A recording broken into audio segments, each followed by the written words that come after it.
Hello, my name is Jesse Van Norman, and I did my paper on the exclusionary rule and good faith exception. Um, Fourth Amendment has a lot to do with the exclusionary rule. Fourth Amendment pretty much it just protects you from illegal search and seizure. But other things it does is it protects you against arbitrary arrests, basis of the law regarding search warrants, stop and frisk, safety inspections, wiretaps, and other forms of surveillance. The exclusionary rule, it was just pretty much put into place to protect people from the wrongdoing of officers. The rule makes it to where, say, an officer goes into your house without a warrant, and the evidence that they get from going into your house without a warrant cannot be used in court because it was obtained illegally. Now, if they got a warrant, then of course that would be another thing. Then it would be legal. But in this case, it isn't. The cases that made the exclusionary rule what it is the first case is with Weeks versus the United States, where police went into Weeks' home without a warrant and seized papers which were used to convict him of transporting lottery tickets through the mail. In a unanimous decision, the court held that the seizure of items from Weeks' residence directly violated his Fourth Amendment rights.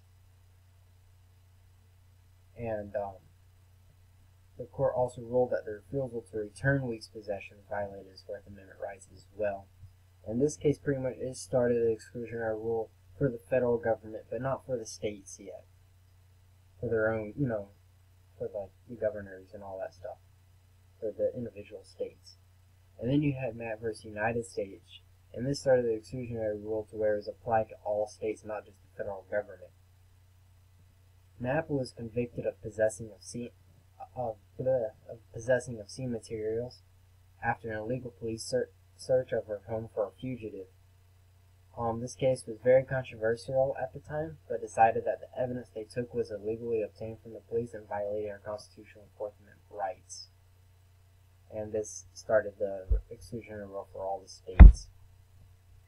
To add to the exclusionary rule, you have the fruit of the poisonous tree doctrine. This doctrine just pretty much makes it to where you have the exclusionary rule and you have the illegally obtained evidence. Now, that evidence may lead to other evidence, and whether or not the other evidence is obtained legally or not, but since it derived from illegally obtained evidence, you can't use it in court. It's still considered illegal.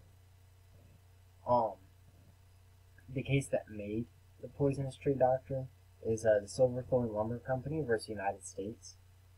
Two company owners sought review of a judgment of the United States District Court for the Western District of New York, which imposed a fine on the company for contempt of court and ordered one of the owners in prison until he purged himself of a similar contempt.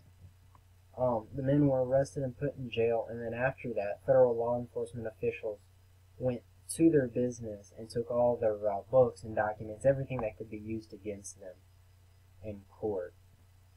And the thing was that since they didn't have a warrant, everything that they took couldn't be used against them. And then on top of that, they tried to do a different indictment after they got the evidence. So that's how it sort of started the poisonous tree doctrine, as in they got the evidence and then they tried to do other things with that evidence, but they couldn't do it because the initial evidence was illegally obtained.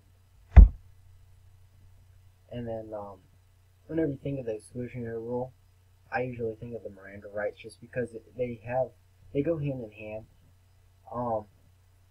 They're with your Fifth and Sixth Amendment rights. They protect you, it tells you what your rights are. Like your Fifth is you have the right to remain silent, and then of course your Sixth is you have the right to counsel.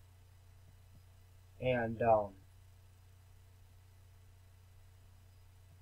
if the police do not tell you your Miranda rights, then the confessions that they get cannot be used in court, which is a part of the exclusionary rule.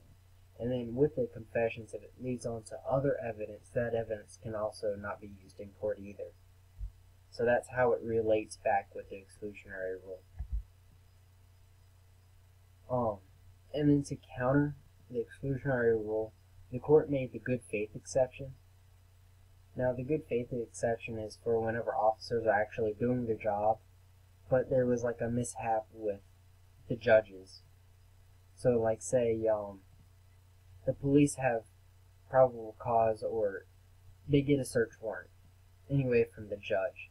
They go into the house, they get the evidence that they need, they follow the guidelines of the warrant, but later that they find out that the judge made a mistake on the warrant. Like, they look back and they decided that there wasn't enough probable cause. Now, since the officers were working in good faith, the evidence is still admissible in court and can be used against the defendant. The case that started this is United States versus Leon. Leon was being watched by police based on an anonymous informant's tip about him. The police went to the judge for a warrant. The judge gave him one. When the police went into Leon's house, they found large amounts of drugs. They confiscated the drugs and took him to jail. Later, the judge concluded that the affidavit for the search warrant was insufficient.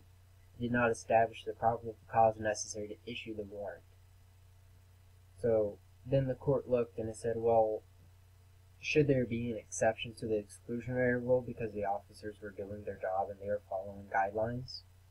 And the court came back and said, yes, there is. And the justices held that evidence seized on the basis of a mistakenly issued warrant could be introduced at trial. So, in conclusion, I found that officers need to be very careful when dealing with evidence and people's constitutional rights, because if they violate them, the evidence that they get can't be used in court. And that's no good because then they get in trouble as well. So,